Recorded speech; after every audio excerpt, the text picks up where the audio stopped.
Kalau dari pihak kami sih, tidak pernah mempertimbangkan, kesaksian Bang Rismon ya.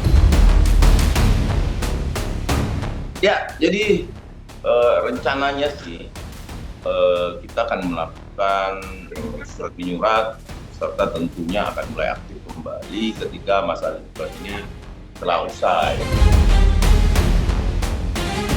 Memang kalau secara substansi kami kuasa hukum melihatnya memang sudah selayaknya ditolak.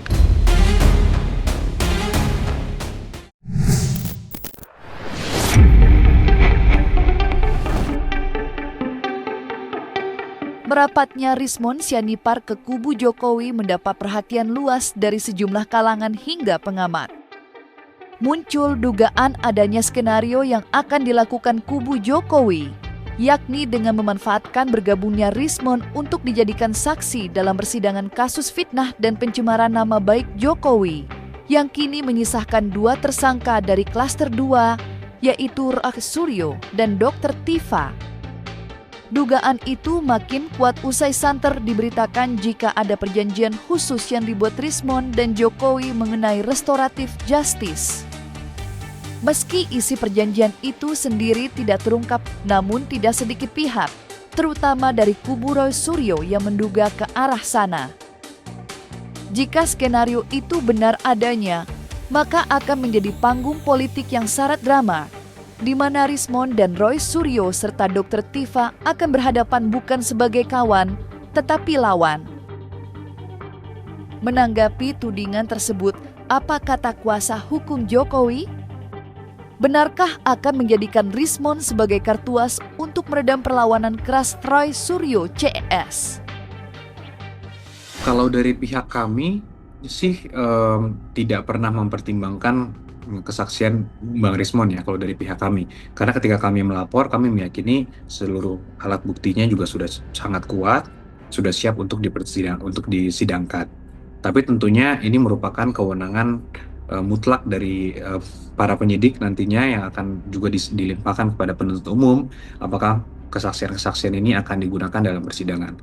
Tapi kalau kita melihatnya sih, tanpa kesaksian dari Bang Rismon yang sekarang sudah meyakini ijazah Pak Jokowi itu asli, tanpa itu pun kasus ini sudah sangat solid dan siap untuk disidangkan, Mbak. Karena ini peradilan pidana kan tentunya nanti yang memiliki hak dan wewenang itu adalah penuntut umum. Jadi bukan Pak Jokowi berhadapan dengan mereka nanti di persidangan, tapi Pak Jokowi nanti diwakili oleh penuntut umum hak Pak Jokowi ini di persidangan, Mbak.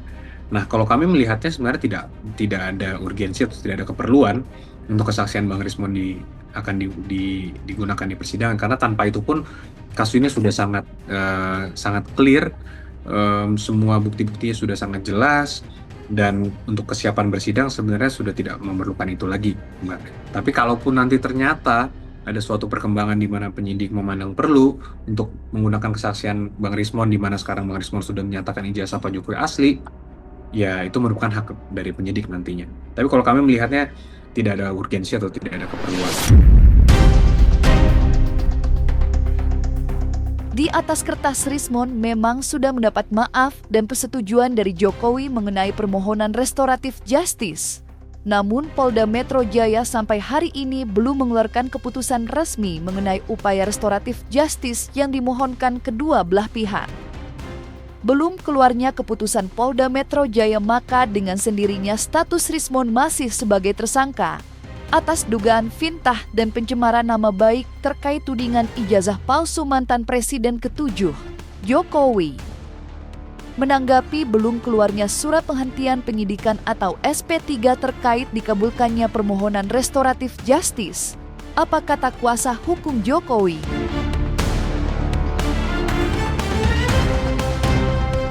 Per hari ini sih kami belum mendapatkan informasi. Namun kami sudah menyerahkan semua dokumentasi atau administrasi yang diperlukan untuk hal tersebut. Ya mungkin karena ada liburan dan sebagainya, Mbak. Iya, semua hal-hal yang dibutuhkan administrasi sudah kita lengkapi semua, sudah kita serahkan semua.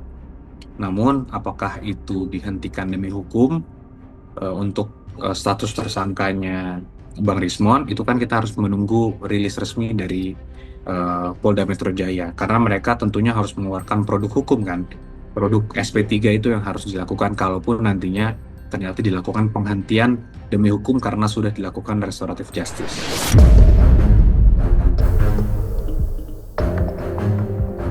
Kabar baik mengenai permohonan restoratif justice yang diajukan Rismon Sianipar ke Jokowi disebut-sebut berbanding terbalik dengan berkas perkara kedua rekannya yang menolak mengikuti jejaknya, Troy Suryo dan Dr. Tifa yang sampai kini belum P21. Kabar tersebut membuat tim hukum Jokowi kembali menyusun berbagai cara, salah satunya rencana mengirim surat ke Kejaksaan Tinggi agar berkas perkara para tersangka agar segera disidangkan. Mengenai berkas perkara yang masih P19, kubu Roy Suryo CS sempat menyinggung jika kasus kliennya tidak layak untuk dilanjutkan. Pernyataan keras tersebut sempat dilontarkan lantaran penyidik Polda Metro Jaya dianggap melangkahi aturan mengenai melengkapi berkas perkara usai Kejaksaan Tinggi mengembalikan berkas perkara para tersangka penyidik Polda Metro Jaya. Menanggapi polemik tersebut, seperti apa tanggapan tim hukum Jokowi? Pasti kita pengen ekspresi mengedepankan estetika disampaikan. jelas tadi mendengarkan. Ya, jadi rencananya sih kita akan melakukan surat menyurat serta tentunya akan mulai aktif kembali ketika masa liburan ini telah usai karena sudah libur Lebaran ini sudah mencapai akhir cuti bersama kan. Bahwa kemudian kita akan melakukan action IA. Tentunya yang kita harapkan sampai saat ini belum P21 ya, dan memang ada konsultasi antara kami dan pihak penyidik untuk segera melakukan koordinasi kepada kejaksaan untuk segera melimpahkan berkas perkara yang ada pada kepolisian.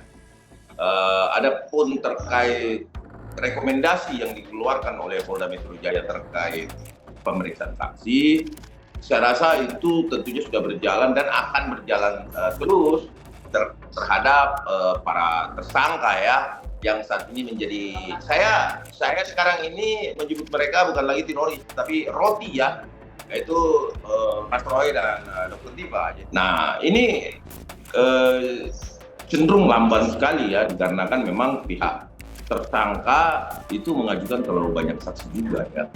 Nah, tetapi apapun itu alasan penyidik, tidak ada batasan dalam penyidikan. Bila mana diperlukan, maka penyidikan itu bisa berlangsung terus. Yang mungkin memiliki masa berlaku adalah surat pemberitahuan dimulai penyidikan, itu akan dikembalikan kembali, kemudian terbit SPDP baru, ya kemudian di berkas dikirim lagi gitu. Tapi saya berharap bahwa setelah Lebaran ini atau Lebaran libur Idul Fitri ini segera dirampungkan, karena kalau tidak ini akan menjadi presiden buruk bagi semua pihak bahwa kok lamban kali penanganannya. Penanganan itu tidak lamban, tetapi ini berjalan on the track dan sesuai dengan prosedur hukum yang berlaku. Karena adanya tadi ya, sekali lagi sampaikan saya highlight bahwa ada rekomendasi yang dikeluarkan oleh Polda Metro Jaya yang tentunya harus dipatuhi oleh semua pihak, bahwa tersangka itu diberikan kesempatan untuk memeriksa ahli. Tapi tentunya dari pihak terlapor, kami juga memiliki hak yang sama tentunya dengan mengajukan surat dan koordinasi untuk kejaksaan agar bisa segera di P21 gitu. Saya rasa itu ada instrumen hukumnya, ada dasar-dasar hukum yang harus kita pikirkan bersama.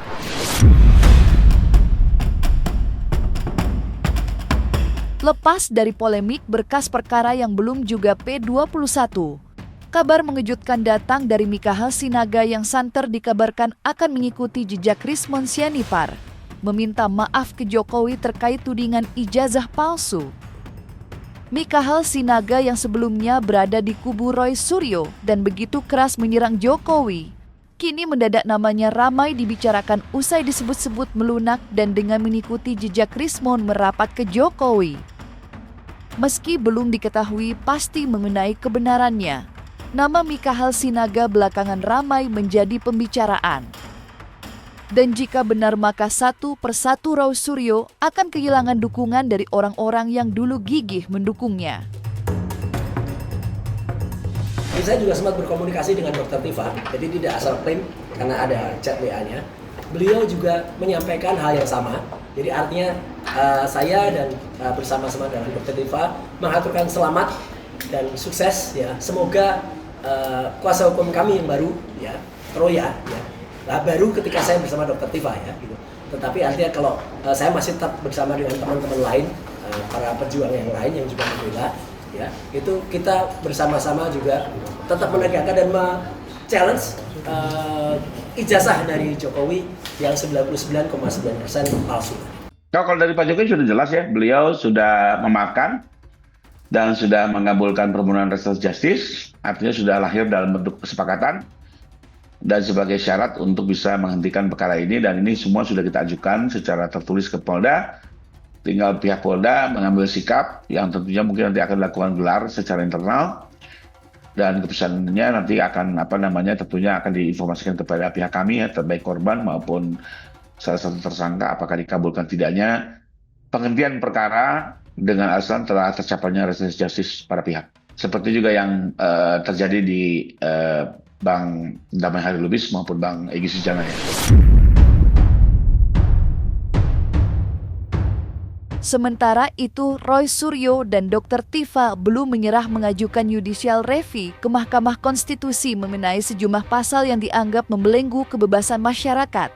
Kritis menyampaikan pendapat dan kritik di muka umum, mengingat sebelumnya Hakim MK menolak permohonan yang diajukan Roy Suryo. Menanggapi rencana Roy Suryo yang akan kembali mengajukan permohonan ke MK, kuasa hukum Jokowi, Yakub Hasibuan buka suara. Lantas, apa kata kuasa hukum Jokowi tersebut? Memang kalau secara substansi kami kuasa hukum melihatnya memang sudah selayaknya ditolak, sudah selayaknya tidak diterima, dan memang sudah kami prediksi sebenarnya.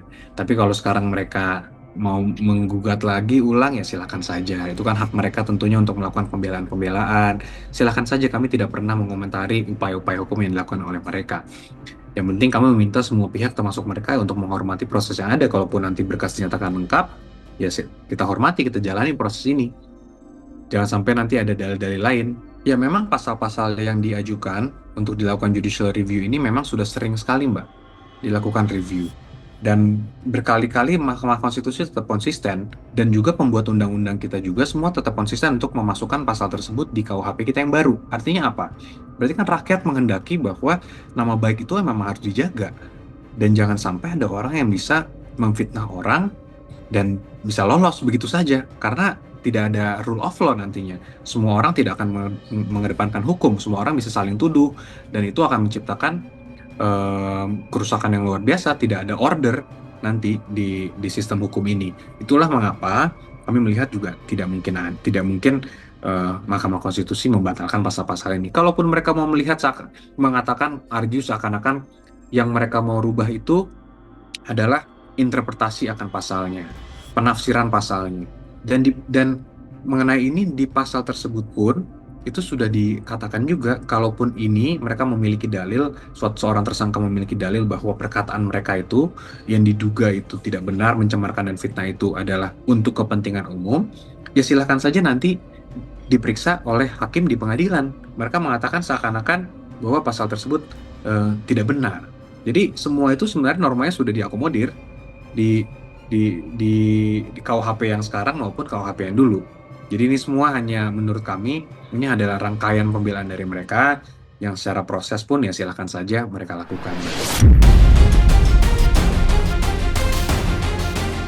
Nah, selesai sudah Cumi Lovers. Saksikan terus Cumi Cam Indep, kabar lengkap, mendalam, dan akurat dari narasumber terpercaya.